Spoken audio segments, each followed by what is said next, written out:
So hello guys and welcome to the channel Smart Study. तो आज की इस वीडियो में जो आपका साइंस एंड टेक्नोलॉजी का पेपर है जिसका कोड नंबर है 212, तो उसका जो मॉड्यूल 3 है जिसमें आते हैं आपके 3 चैप्टर। सबसे पहला है motion and it's description, that is chapter number 9।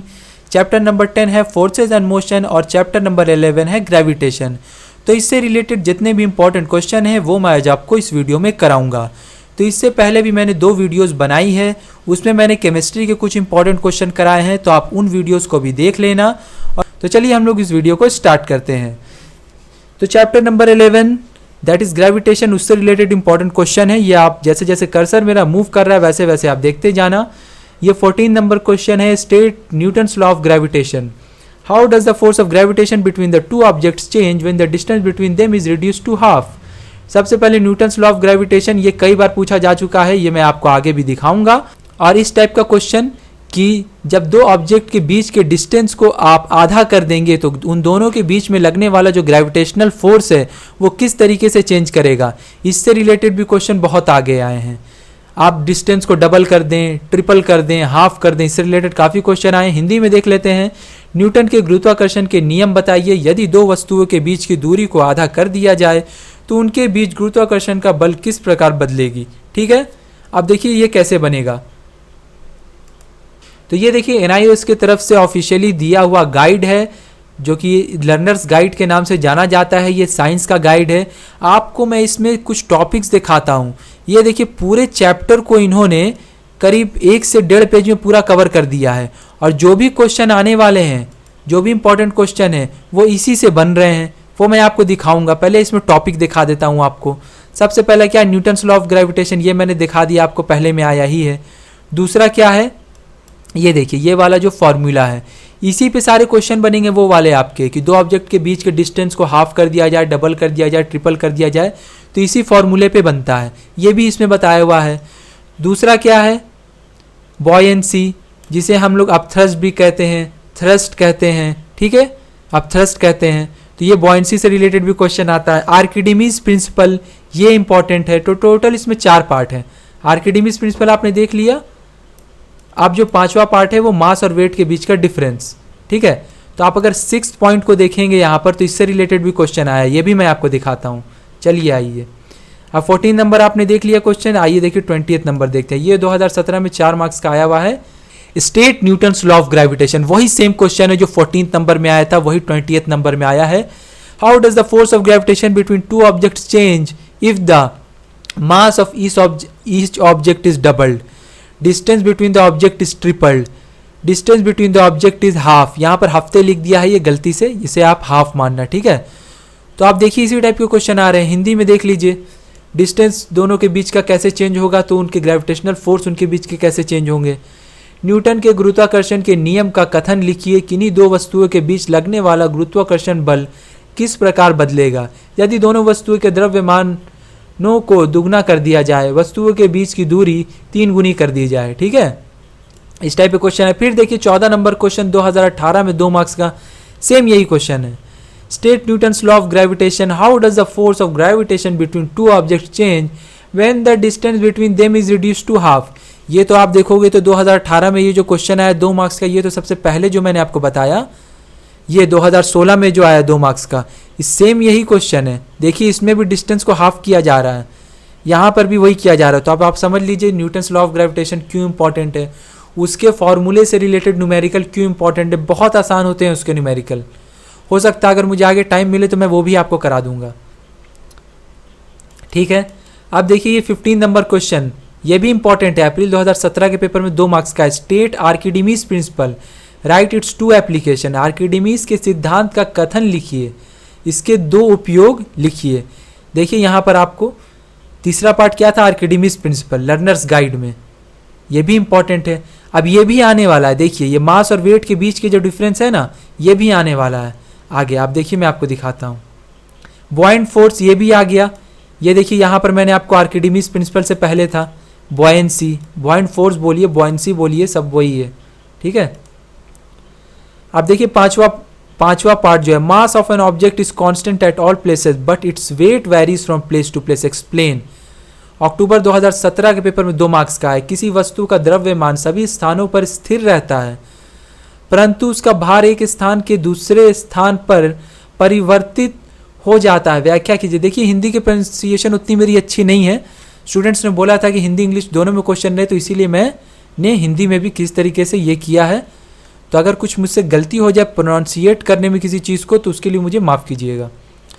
तो अब देखिए मास और उसके बीच का डिफरेंस, ये जो 6 डिफरेंस है, अगर ये आपको आता होगा तो उस क्वेश्चन को आप आराम से कर सकते हो।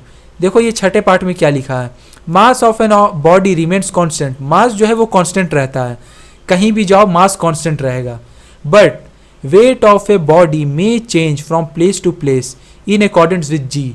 जी के अकॉर्डिंग चेंज होता है। जी क्या होता है, acceleration due to gravity, that is 9.8 metre per second square. तो वेट क्या होता है, W equal to M G, weight equal to M जी होता है। तो ये जी जो है वो हर जगह सेम नहीं होता है, वो प्लेस टू प्लेस चेंज होता रहता है। तो इस वजह से वेट जो है वो कांस्टेंट नहीं होता है, बट मास जो है वो कांस्टेंट होता है। अब देखिए चैप्टर 10 जो है फोर्स एंड मोशन मॉड्यूल 3 का, इससे रिलेटेड इंपॉर्टेंट क्वेश्चन क्या क्या हो सकते हैं। सबसे पहले मैं लर्नर्स गाइड में थोड़ा सा उस चैप्टर को खोल लेता हूँ ताकि आपको बताने में आसानी होगी। चलिए देखिए ये टोटल जो चैप्टर है फोर्सेज एंड मोशन, ये भी 1.5 पेज के अंदर इन्होंने पूरा कंप्लीट कर दिया है। तब देखिए इसमें क्या क्या बताया है। सबसे पहले इनर्शिया, इन सारे टॉपिक्स को आप याद रखना, ठीक है। Inertia, momentum, laws of motion में first law, second law, third law, ये तो सबको मालूम होगा, इस नाम से तो आप कम से कम अवगत हो गए। ये थर्ड लॉ भी है, law of conservation of momentum है, और फिर फ्रिक्शन है। फ्रिक्शन का 3 पार्ट होगा। क्या क्या पार्ट होगा, सबसे पहले एडवांटेजेस, डिसएडवांटेजेस, फिर उसके बाद मेथड्स ऑफ रिड्यूसिंग फ्रिक्शन, ये वाला पार्ट, ठीक है। तो ये आप याद रखना। अब देखिए यहाँ से क्वेश्चन कैसे कैसे हैं। सबसे पहला देखिए 20th number question, state Newton second law of motion आ गया है। First law, second law, third law important था, अगर वहाँ से भी आपने पढ़ लिया होता आराम से आप यहाँ पर लिख देते इसको। बाकी ये वाला पार्ट है, calculate the acceleration of box due to this force. तो इस बॉक्स का जो एक्सीलरेशन है वो आपको कैलकुलेट करना है, due to this force of 80 newton and mass 50 kg। तो फोर्स इक्वल टू क्या होता है, मास इंटू एक्सीलरेशन। ये एक सिंपल सा फॉर्मूला है, एक बेसिक सा फॉर्मूला है। तो फोर्स की जगह पे आप 80 न्यूटन डाल दीजिए, मास की जगह पे 50 kg डाल दीजिए, तो 80 डिवाइडेड बाई 50 कर दीजिए, आपके पास एक्सीलरेशन आ जाएगा। सिंपल सा है। न्यूटन का गति का द्वितीय नियम बताइए। मैंने आपको बोला ना, पहला नियम, द्वितीय नियम, तृतीय नियम, ये सब इंपॉर्टेंट है। इसके डेरिवेशन और न्यूमेरिकल कर लिए आपने, डिफिनेशन कर लिए, इससे रिलेटेड क्वेश्चन आते ही आते हैं। इस नियम का प्रयोग करके बल के मात्रक की व्युत्पत्ति कीजिए। एक व्यक्ति 50 kg द्रव्यमान के एक संदूक को 80 न्यूटन के बल से खेलता है। खेलता है नहीं, मतलब ढकेलता है। ये गलत लिख दिया है मैंने, खेलता है, ये ढकेलता है होगा। इस बल के कारण संदूक का त्वरण परिकलित कीजिए, ठीक है। पल नहीं है, ये बल है। तो इसी टाइप के क्वेश्चन आने वाले हैं। अब द्रव्यमान क्या है, द्रव्यमान मतलब मास, 80 न्यूटन फोर्स है, तो वही मैंने आपको बताया, F इक्वल टू ma पर लगाकर आपको निकाल देना है इसकी वैल्यू। अब देखिए 24th number question, third law of motion आ रहा है, सेकेंड लॉ ऑफ मोशन आया, अब थर्ड लॉ ऑफ मोशन आ रहा है, फर्स्ट लॉ ऑफ मोशन भी आ जाएगा आगे, ठीक है। तो इसमें भी इसी टाइप से क्वेश्चन है। थर्ड लॉ ऑफ मोशन आ गया 2018 के पेपर में 4 मार्क्स का। इससे रिलेटेड कुछ क्वेश्चन होगा जो कि सिंपल फॉर्मूले पे बन जाएगा, उतना ज़्यादा टफ नहीं दिया जाता है, ठीक है। न्यूटन, हिंदी में अगर देखें तो न्यूटन का गति का तृतीय नियम बताइए, तो ये वाला पार्ट हो गया। 15 नंबर क्वेश्चन देखिए 2019 में लेटेस्ट 2 मार्क्स का आया हुआ है, state Newton's third law of motion. फिर से थर्ड लॉ ऑफ मोशन पूछ दिया, खाली डिफिनेशन अगर आपको याद होगी तो इसमें आप मार्क्स स्कोर कर लोगे। And right it's 3 significant features, Hindi में न्यूटन का गति का तीसरा नियम बताइए और इसके 3 महत्वपूर्ण लक्षण लिखिए, ठीक है। अब देखिए मैंने इस पार्ट में और क्या इंपॉर्टेंट आपको बताया था, इसमें जो जो लिखा है लर्नर्स गाइड में सब इंपॉर्टेंट है। अब यहाँ पर है आपका मोमेंटम, ठीक है। मोमेंटम यहाँ बताया आपको, ये भी दिया हुआ है, उसके ऊपर इनर्शिया भी है। उसके बाद क्या है, law of conservation of momentum, इससे भी क्वेश्चन आते हैं। व्हाट इज 21 नंबर क्वेश्चन देखिए, what is mean by the term momentum, अक्टूबर 2017 के पेपर में 4 मार्क्स का आया हुआ है। Give its SI unit, is it a scalar और अ वेक्टर क्वांटिटी।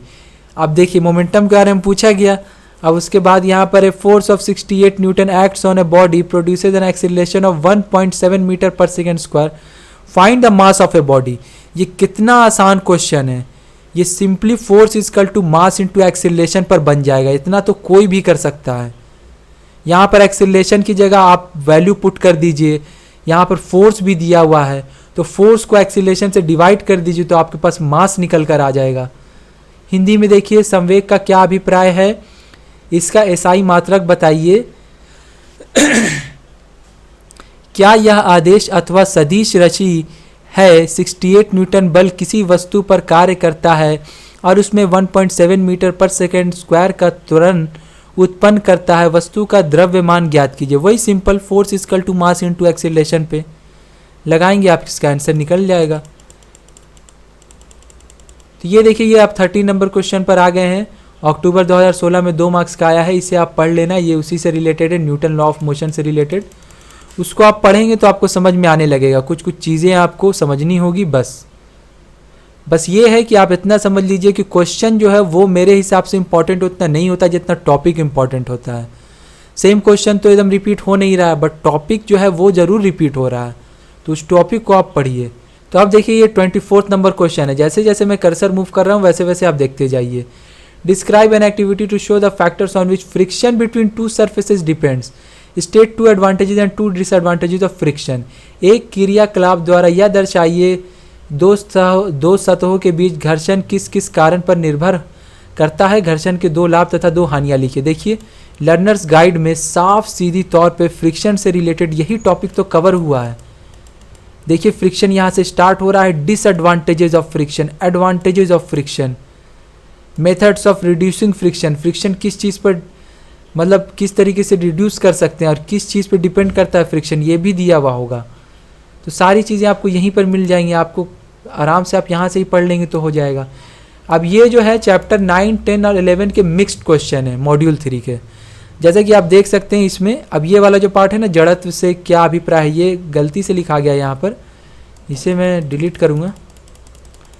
ये 28 नंबर क्वेश्चन देखिए, 2015 में अक्टूबर के 4 मार्क्स का आया हुआ। इसमें एक क्वेश्चन जो है वो न्यूटन्स लॉज ऑफ मोशन का है और दूसरा जो क्वेश्चन है वो आपका ग्रेविटेशन का है। तो मिक्स क्वेश्चन इस तरीके से आ रहे हैं, इसमें भी यही है नीचे में। तो ये सारे क्वेश्चन जो है इसी तरीके से इंपॉर्टेंट हैं, आप इनको कीजिएगा। मैं आपको PDF फॉर्मेट में भी दे दूंगा इसको, मैंने उसके लिए आपको बता दिया है कि जब जैसे ही कंप्लीट होगा तो सारी वीडियो के नीचे में आपको नंबर मिल जाएगा, व्हाट्सएप पे जाकर आप 35 रुपीज़ में ले सकते हैं। तो चलिए, इसी के साथ मैं इस वीडियो को एंड करता हूँ और हम लोग मिलेंगे अगली वीडियो में किसी नए पार्ट, नए सेक्शन के साथ। तब तक के लिए बाय एंड टेक केयर।